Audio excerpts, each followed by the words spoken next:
Hi everyone.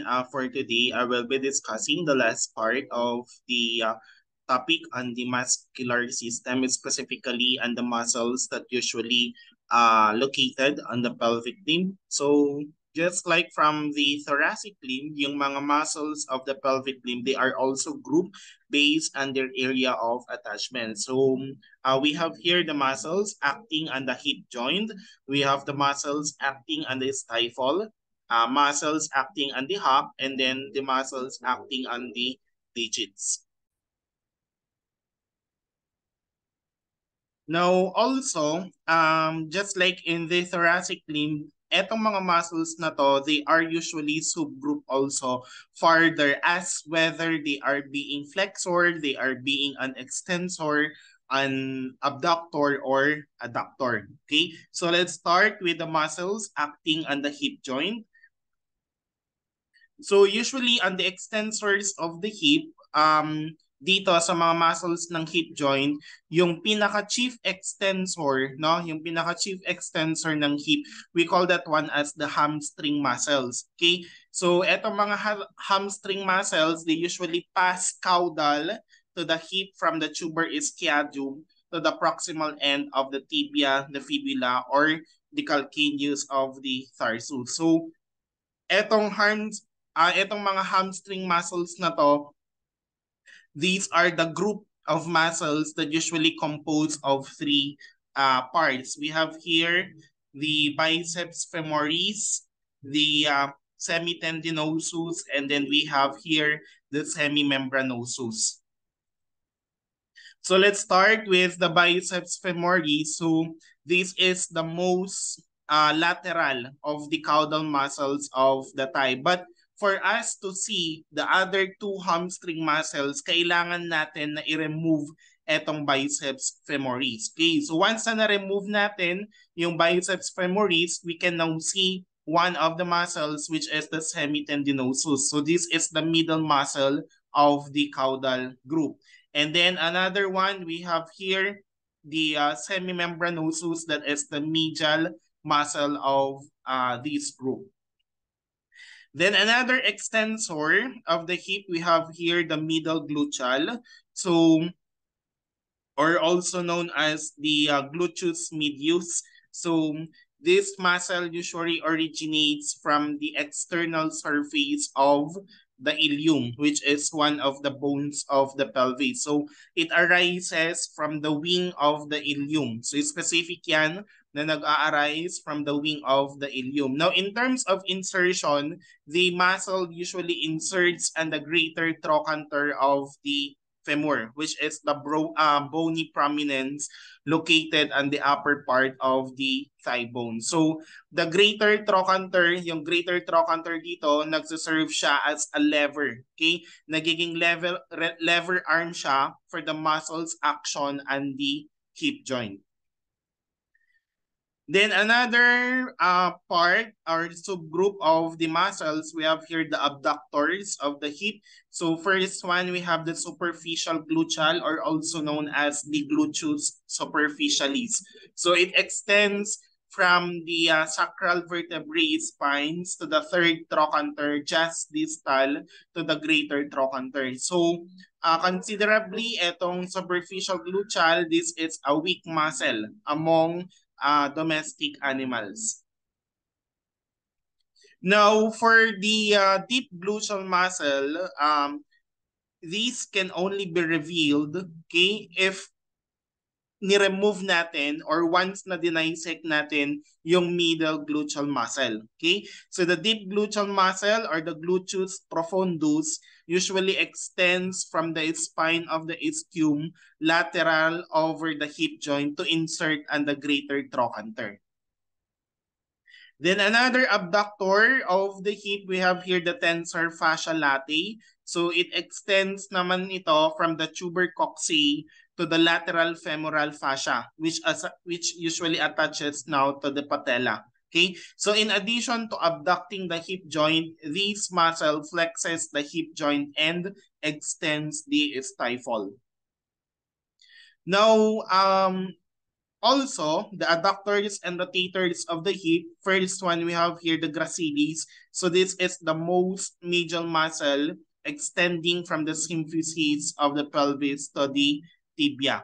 And then another one we have here the pectineus. So that is a small spindle-shaped muscle deep to the gracilis. So this is both an adductor and flexor of the hip.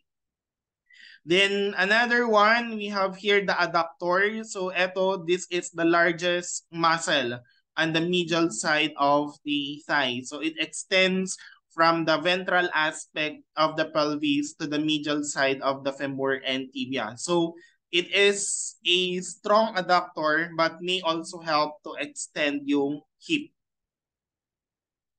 Now, if we will remove the adductor muscles, then we can see now the quadratus femoris. Okay, so this is an adductor of the thigh. So several other small muscles in this deep layer of hip musculature extending from the area of the obturator foramen are outward rotators of the thigh. So they include yung internal and external obturator muscles and the gemini. Okay? So pero yung mga ruminants natin, they usually lack the internal obturator muscle. Now, for the flexors of the hip, we have here the sartorius, that is a thin strap-like muscle that usually extends from the tuber coccyx to the tibia. So that is a diagonally crossing the medial surface of the thigh.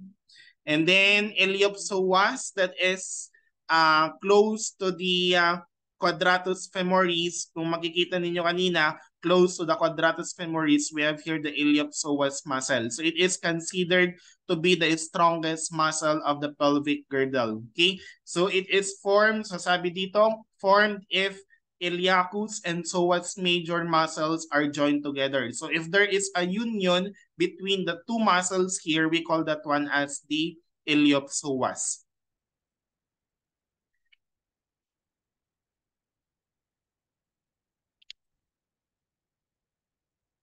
Then moving forward, we have here the muscles acting on the stifle. So the stifle, usually that is a hinge joint. So yung mga muscles nito na nag-act from this one are either extensors or flexors.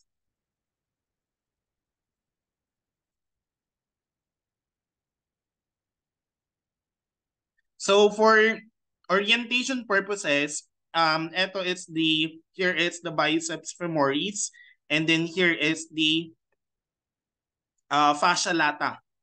Now, one of the extensors of the stifle is the quadriceps femoris. But take note that this can only be seen if the fascia lata will be removed. Okay, and also take note of these that the quadriceps femoris is different from the quadratus femoris. Magkaiba si quadriceps femoris from the quadratus femoris.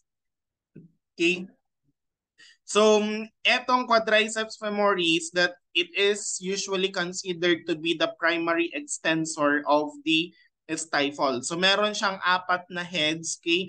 Take note na meron siyang apat na heads, and etong mga apat na heads na to, they usually inserts on the patella. So first one, for this view, we can see only two heads of the quadriceps femoris. But then once na tinanggal natin itong mga superficial na heads ng quadriceps femoris, makikita din naman natin yung dalawa pa. Okay? So eto, una, we have here the vastus lateralis. So it originates in the lateral shaft of the femur.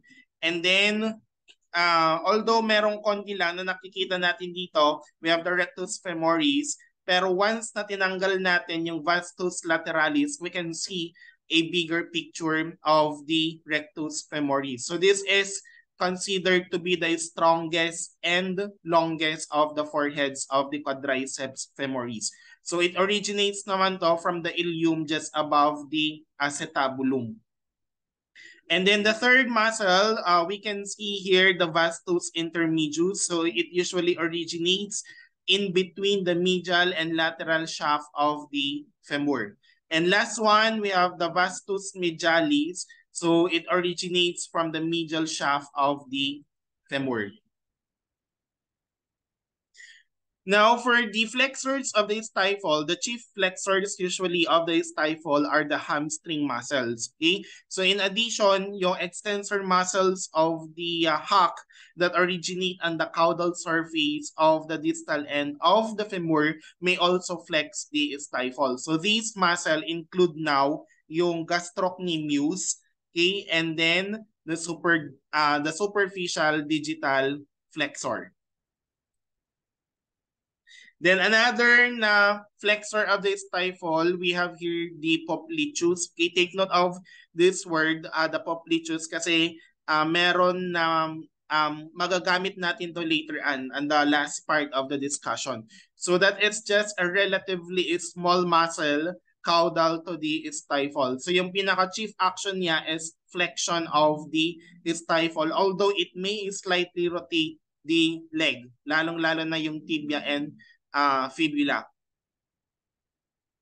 So, aside from that one, since nagiging flexor siya, yung pinaka-main action niya talaga, aside from as a flexor of the muscle, is to assist in the unlocking of the knee joint during the initiation of knee flexion. So, etong muscle na to, si popliteus, it works to medially rotate the femur and the tibia, which now help in unlocking the knee joint by laterally rotating the femur. So allowing now for easier flexion of the knee. So this is an important part of the knee's overall function, as it usually helps in preparing the joint for bending. Okay, so as what I've said, while the primary action of the popliteus muscle is to unlock the knee during the initial stages of knee flexion, it also contributes to some degree of knee flexion, particularly when the knee is partially flexed. Okay, so that is for popliteus. Now we have here, we move forward to the muscles acting on the hock.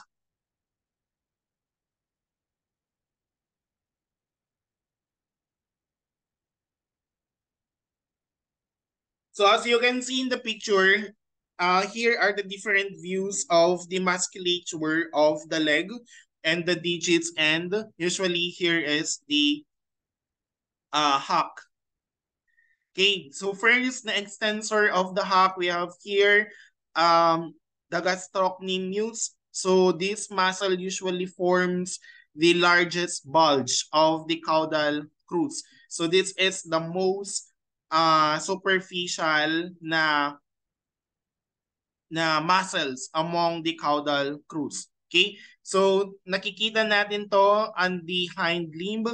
More specifically na meron siyang dalawang heads. We have the lateral and then the medial head. So they usually join together to form the main body of this muscle. Okay? So pero yung mga tendons of these gastrocnemius, no? Etong mga tendons na to ng gastrocnemius muscle, they insert onto the Achilles tendon. Ano yung Achilles tendon? Kung baga sa baboy, lalong-lalo na sa tawag nito, in terms of slaughtering of pigs, if you have already watched or meron na kayong na-observe na high class na slaughtering facility, ang ginagawa kasi nila is sinasabit na yung mismong around the hock of the pig, sinasabit na nila sa isang bakal para dire-diretso na lalagpas yung baboy. And usually, yung ginagamit nila na pangsabit doon is we have here the Achilles tendon. Okay? So very strong muscle. So etong mga tendons ngayon ng gastrocnemius, as what I've said, they insert onto the Achilles tendon, which in return, it attaches to the calcaneus bone, which is the heel bone. Okay? So ang pinaka primary function, as what I've said, ng gastrocnemius, that is for extending. No, it extends the hock joint. Now, another flexor of the hock, we have here the tibialis cranialis. So that is located on the front side of the shank and the tibia. So it usually runs along the front of the hock joint and it inserts into the metatarsal bones in the feet. So etong tibialis cranialis, this is a flexor muscle, meaning to say its primary function is to bend the hock joint. So ang pinaka-function niya is to flex, no? Ito i-flex niya yung mga hock joint natin, and usually this is very essential sa mga daily activities ng animals natin. Then another flexor of the hock, we have here the peroneus longus or the fibularis longus. So this is situated on the lateral aspect of the lower leg, and it usually runs along the fibula. That is one of the bones of the lower leg. So ang pinaka-primary role ng peroneus longus muscle is to provide support and stability to the hock joint, which is equivalent also sa ankle ng human natin, okay, na yung mga tao. So it usually helps in preventing hyperextension of the hock joint during various movements, such as if the farm animals usually meron silang weight-bearing activities or they move over uneven terrain. So this is very crucial for this one. And then we can see here a deeper dissection. Kailangan ng deeper dissection para makita man natin yung peroneus brevis or the fibularis brevis. So meron siyang short fibers, so implying its name na brevis, which is short. Okay? Pero take note of this, that the peroneus brevis, this muscle is only found, or this can only be found on the carnivores. And it is usually a weak muscle. Now we have here the last one, the muscles acting on the digits. So we have here the extensors. We have the long digital extensor. So it originates from the distal end of the femur. Okay? So nag-i-insert siya, yung tendon ng muscle na to, it usually passes distally to insert on the distal phalanx of each digit. So in other words, it usually helps in extending the toes or the claw. Okay? Now, in terms of the tendon parts, sa mga horses natin, the long digital extensor tendon, typically, meron lang siyang isang part. Now, for the ruminant animals natin, yung tendon nila, usually meron silang 2 parts. And then for the pigs, they have a more complex na tendon, meron silang 4. And then for the carnivores, yung mga pet animals natin, meron din silang 4. Now, for the lateral digital extensor, it usually lies between the extensor and flexor group of muscles in the crus, which is the lower part of the hind limb. So, in terms of the tendon attachment naman ng horses, the tendon of the lateral digital extensor muscle, it usually joins the tendon of the long digital extensor muscle at about the middle of the cannon bone. Okay, so this combined tendon usually helps in extending the digits and essential for locomotion. Now, in terms of the tendon attachment naman sa mga ruminant animals natin, yung tendon ng muscle na to, it inserts via a separate tendon and the proximal middle phalanx of the 4th digit. Now, sa mga baboy, yung anatomy ng lateral digital extensor muscle is similar din sa ruminants. So it inserts on the proximal middle phalanx of the 4th digit. However, sa mga pigs, there is an additional small deep part of the muscle that usually features a separate tendon inserting on the 5th digit. Okay? Again, for us to see the flexors of the digits, we need to remove the superficial muscles of the legs like the gastrocnemius.